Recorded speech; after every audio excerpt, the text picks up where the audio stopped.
وہ ایام حرہ کے متعلق بھی یہ ہو سکتی ہے حدیث، لیکن قیامت کے قریب کے متعلق حدیث آئی ہے تو مدینے کی ویرانی کے فوراً بعد جو حضور نے فرمایا وہ بیت المقدس کی آبادی وہ اس زمانے میں لگ رہی ہے، یروشلم کو انہوں نے اپنا کیپٹل بنا دیا. یہ سب نیوز آپ کو معلوم ہوگی. اسرائیل اب اپنی کیپٹل یروشلم کو بنایا، بیت المقدس کو امریکہ نے اس کو تسلیم کر لیا، بڑی بڑی کنٹریز نے تسلیم کر لیا.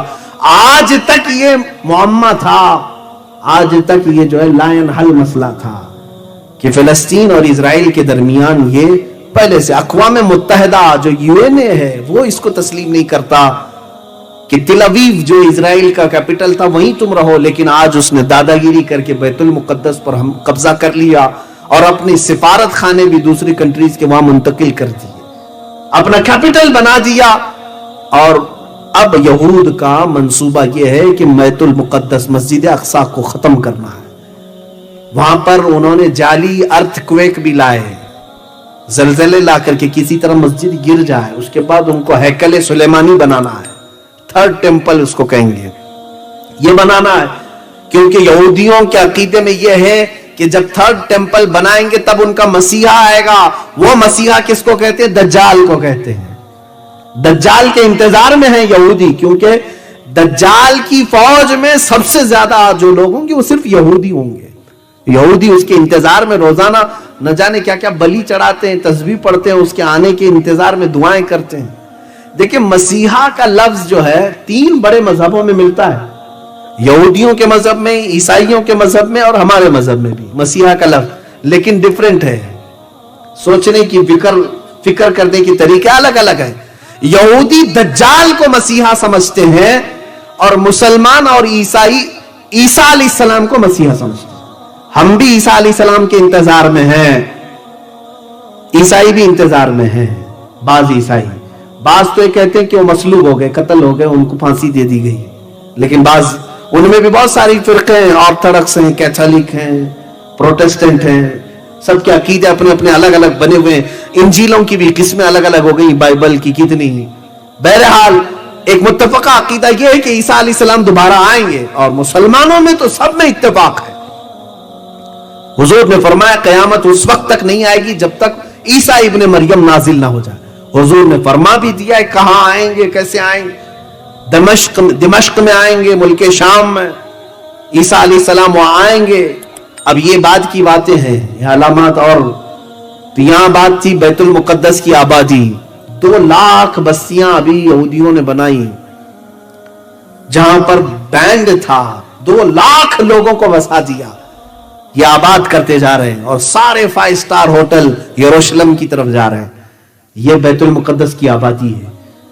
فرمایا گیا تھا جو حدیث میں کہ بیت المقدس آباد ہوگا، مدینے کو ویران کیا جائے گا. سوچو آپ، یہ تو میں صرف گیس کر کے آپ کو قریب کرنا چاہ رہا ہوں. اس کے بعد ان لوگوں نے ساری ملٹی نیشنل کمپنیاں جتنی بھی ورلڈ کی ہیں ان سب کا سینٹر انہیں اسرائیل میں بنانا ہے، یروشلم میں بنانا ہے. چند دنوں کے بعد آپ دیکھو گے یہ جو سپر پاور ہیں یہ بھی سب ٹوٹ کر بکھر جائیں گے اور ون ورلڈ آرڈر کے اعتبار سے سب اسرائیل کی طرف منتقل ہو جائیں گے.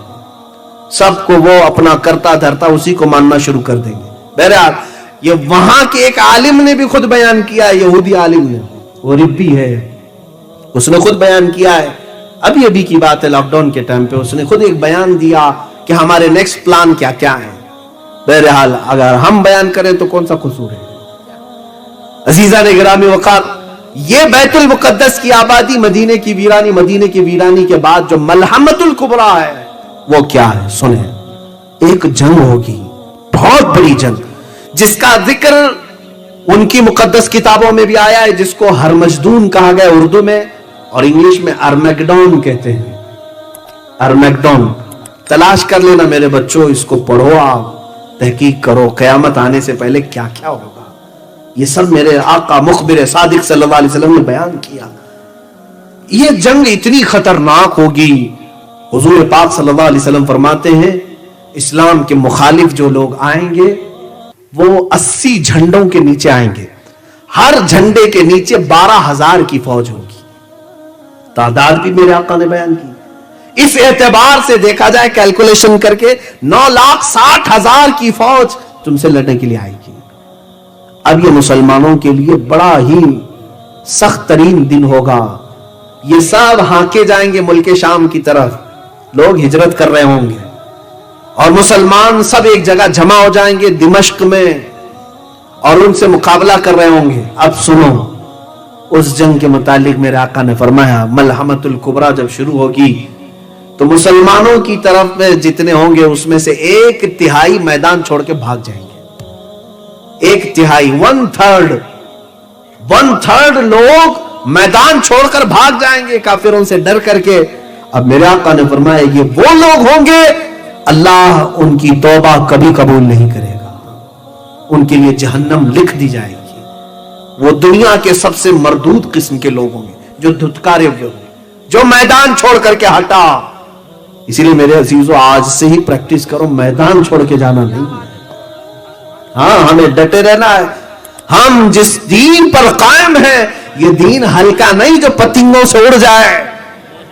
ہم دین اسلام سے وابستہ ہیں جس کی جڑیں تحت الثری میں ہیں اور شاخیں اوج ثریا پر ہیں.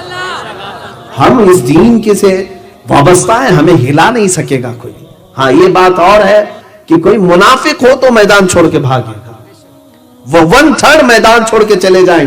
اب بچیں گے 2/3 2/3. اب اس میں کیا ہوگا فرماتے ہیں میرے آقا صلی اللہ علیہ وسلم پھر 1/3 ایسی ہوگی جو سامنے کافر ان کو مار ڈالیں گے, شہید ہو جائیں گے, قتل ہو جائیں گے.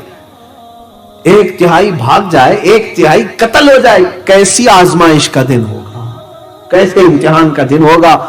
میرے آقا فرماتے ہیں تم دیکھنا یہ وہ شہید ہوں گے جو روئے زمین پر سب سے افضل شہید ہوں گے, افضل شہید ہوں گے. اور اس کے بعد جو بچ جاتے ہیں اخیر میں وہ 1/3 جو تیسرے ہیں, رسول پاک صلی اللہ تعالی علیہ وسلم فرماتے ہیں ان کو اللہ تبارک و تعالی فتح مبین عطا فرمائے گا. یہ ملحمۃ الکبریٰ ہے. وقت ہو چکا ہے.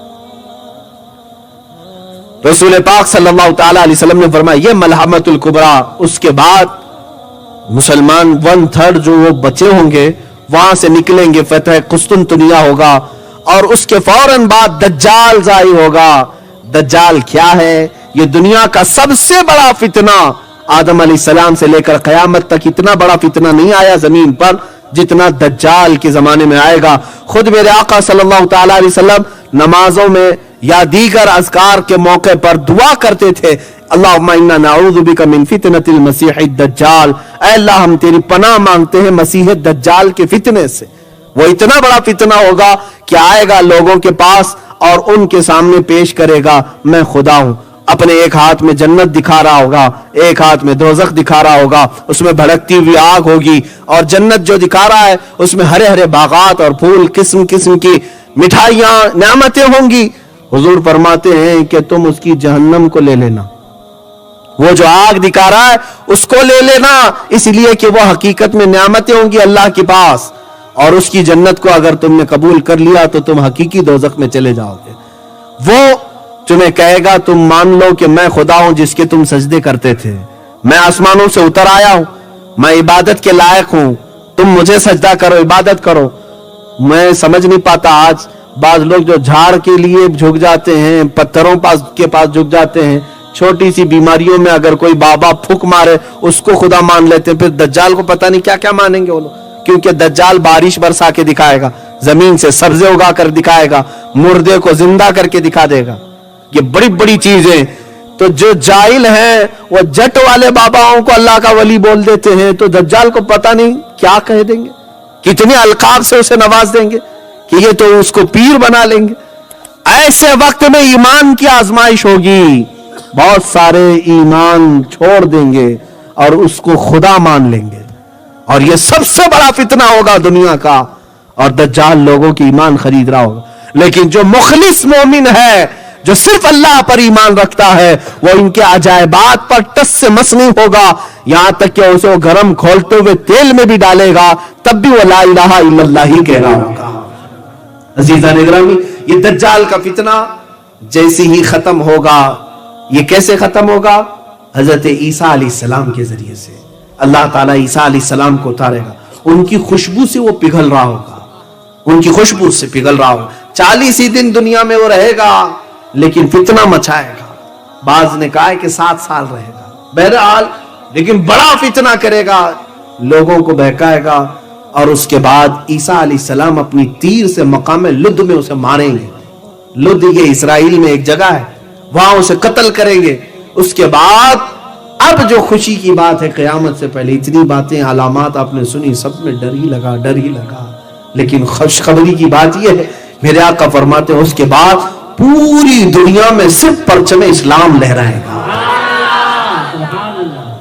جو اللہ کا وعدہ ہے, والذی ارسل رسولہ بالہدی ودین الحق لیظہرہ علی الدین کلہ, وہ خدا ہے جس نے اپنے رسول کو بھیجا دین حق کے ساتھ اور ہدایت کے ساتھ, اس لیے کہ یہ دین پوری دنیا پر غالب کر کے رہے گا. وہ غلبہ اس وقت آئے گا, اور وہ کس کے ہاتھ سے ہوگا؟ امام مہدی کے ہاتھ سے ہوگا. امام مہدی کون ہے؟ میرے آقا فرماتے میری اولاد میں ایک اخیر زمانے میں میرا بیٹا پیدا ہوگا جس کا نام میرے نام سے مشابہ ہوگا. حضرت امام مہدی کا نام محمد ہوگا. وہ سادات میں سے ہوں گے, اہل بیت میں سے ہوں گے, اور مدینہ طیبہ میں ان کی پرورش ہوگی, اور وہ مکہ مکرمہ میں آئیں گے, اور رمضان کا مہینہ ہوگا. اس وقت ایک فوج آئے گی حبشہ کی طرف سے یا افریقہ کی طرف سے, جو خانہ کعبہ کو ڈھانے کی کوشش کرے گی, اور اس وقت مسلمان گھبرائے ہوئے ہوں گے. سارے طواف کعبہ میں رمضان کا آخری عشرہ گزر رہا ہوگا, سب ڈر کر کے اس فوج سے سہم چکے ہوں گے. امام مہدی اٹھیں گے اور اپنے ہاتھ اٹھا کر دعا کریں گے, اللہ زمین کو پھاڑ دے گا, وہ پوری فوج دھس جائے گی. اللہ خانہ کعبہ کی حفاظت فرمائے گا امام مہدی کے ذریعے. تب وہاں پر موجود سارے لوگ پہچان لیں گے کہ یہ امام مہدی ہیں. اس سے پہلے کوئی بھی جھوٹا مہدی آئے تو اسے پکڑ کر کے باہر لے جانا, اس لیے کہ امام مہدی گلی کوچے نکڑ پر نہیں آئیں گے, خانہ کعبہ کے پاس, اور وہ بھی جب خانہ کعبہ کی حفاظت کے لیے ضرورت ہوگی تب وہ ظاہر ہوں گے, اور اس کے بعد سارے لوگ انہیں پہچانیں گے.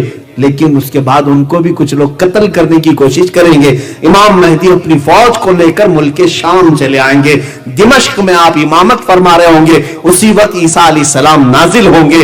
آپ کے پیچھے حضرت عیسیٰ علیہ السلام بھی نماز پڑھیں گے. بنی اسرائیل کے نبی امت محمدیہ کے پیچھے نماز پڑھیں گے. امام مہدی کے ساتھ پھر جو غلبہ اسلام ہوگا, امام مہدی ایک ایسا دور لے آئیں گے. میرے آقا نے فرمایا تم دیکھو گے امن ایسا ہوگا کہ بکری شیر کے ساتھ چل رہی ہوگی اور بھیڑیا بکریوں کے ساتھ, لیکن ایک دوسرے پر کوئی ظلم نہیں کرے گا. کوئی بھی دنیا میں دودھ میں پانی نہیں ملائے گا, اور کوئی بھی دنیا میں خلط ملط نہیں کرے گا, امانت میں خیانت نہیں کرے گا. پوری دنیا کو امام مہدی عدل سے بھر دیں گے, پرچم اسلام لہرائے گا. یہاں تک کہ حضور فرماتے ہیں جو دین حضور لے کر کے آئے تھے خالص اس دین کی طرف امام مہدی لے کر کے جائیں گے. یعنی سارے فرقے ختم ہو جائیں گے, ساری جماعتیں ختم ہو جائیں گی, سارے باطل پیر مر جائیں گے. صرف اور صرف ایک ہی جھنڈا لہرائے گا, وہ حق جماعت کا ہوگا, وہ امام مہدی کے ہاتھوں ہوگا. اور ان کی علامات آنے سے پہلے جو بتائی گئی ہیں, 2-3 باتیں بتاتا ہوں, 10 منٹ کا ہے. امام مہدی جس رمضان میں آئیں گے یا اس سے پہلے کی علامات میں فرمایا گیا, رمضان میں تم دیکھو کہ چاند کو گرہن لگ چکا ہوگا 2 مرتبہ, سورج گرہن ہو چکا ہوگا. ایک ہی رمضان میں چاند کو بھی گرہن لگے, سورج کو بھی گرہن لگے, اور اس کے بعد امام مہدی کے ظہور کی علامات ہیں. بہرحال اس کے بعد حضور اکرم صلی اللہ تعالی علیہ وسلم نے فرمایا ایک جماعت آئے گی خراسان سے. خراسان کہاں ہے؟ یہ افغانستان, ایران اور رشیا کا کچھ حصہ, اس کو خراسان کہا جاتا تھا.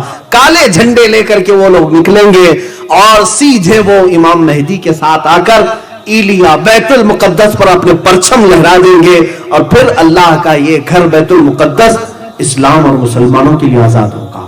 یہ بھی خوشخبری ہے. یہ 40 سال کا امن و امان کا زمانہ گزرے گا, اور اس کے بعد امام مہدی کی وفات ہوگی. حضرت عیسیٰ علیہ السلام مدینہ طیبہ میں وفات پائیں گے. میرے آقا صلی اللہ تعالی علیہ وسلم کے قدموں میں آپ دفن بھی ہوں گے. آج بھی میرے آقا کے مزار اقدس کے پاس ایک جگہ خالی ہے جو حضرت عیسیٰ علیہ السلام کے لیے ہے.